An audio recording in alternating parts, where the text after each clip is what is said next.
He was in the Bulge Battles in the infantry, and he was in a foxhole, and a 88 millimeter exploded over him and hit him, and put a big gash in his body.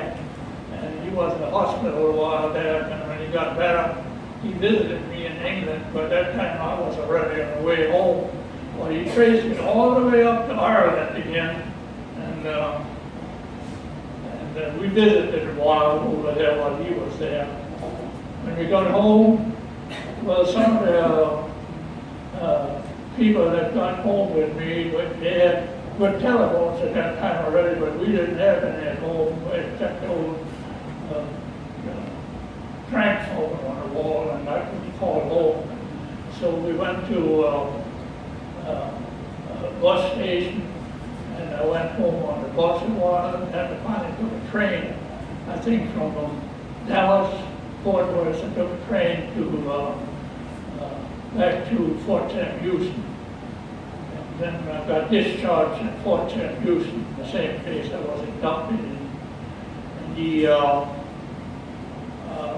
trip home was quite interesting. The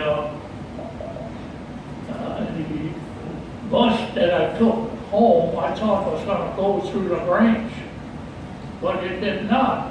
The bus that I boarded over in San Antonio went as far as Schulenburg, and there I had to get off. So I had to start hitchhiking again. And I stood at the corner there a while, and finally a car stopped. Police car from the range.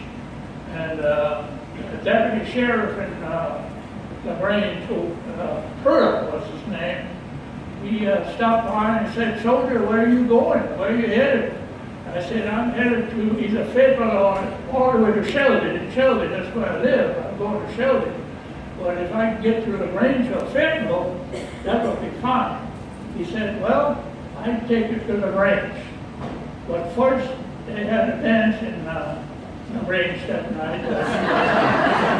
And he took me to the range, and he said, "First of all, they have a big fight going on down the street here in a tavern. We're going to go over there first and see what was going on there." But I stayed in the car, the patrol car. He went in there and got a man and woman out of there. They were pretty well lit up. And he threw them in the back seat, and he should have just heard those people cuss the sheriff. He didn't say one word. He just kept on driving, let her talk, and took him to the jailhouse in the range, and then we went from there to the fairgrounds. And when I got to the fairgrounds, I couldn't find anybody over there that was going to Fayetteville. And finally, there was one man, he had a cafe in Fayetteville, and I met him over there, and he said, "Well, I'll take you to Fayetteville." And then he took me to Fayetteville, and he said, "Where do you really live?" And I said, "Well, I live in Sheldon."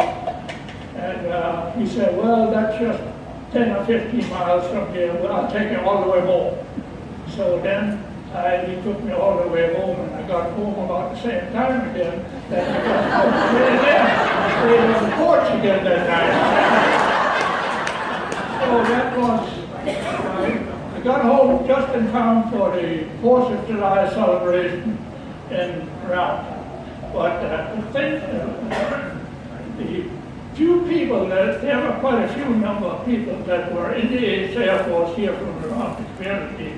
But some of the people that I remember that were in the heavy barn were Leroy Greavy and Jackson and Elton Marvel from Young, and myself and the clinic, and on the other side of Shelby, Roy Novel, he was, and then of course Leroy Greavy got shot down. Jackson got shot down, and Narwhal got shot down. He was killed, and Trinick was shot down, and who else was it? And I and see one more. We were the only two that got back from the European theater of operations. So that is about the gist of it, what I went through. So I appreciate your listening.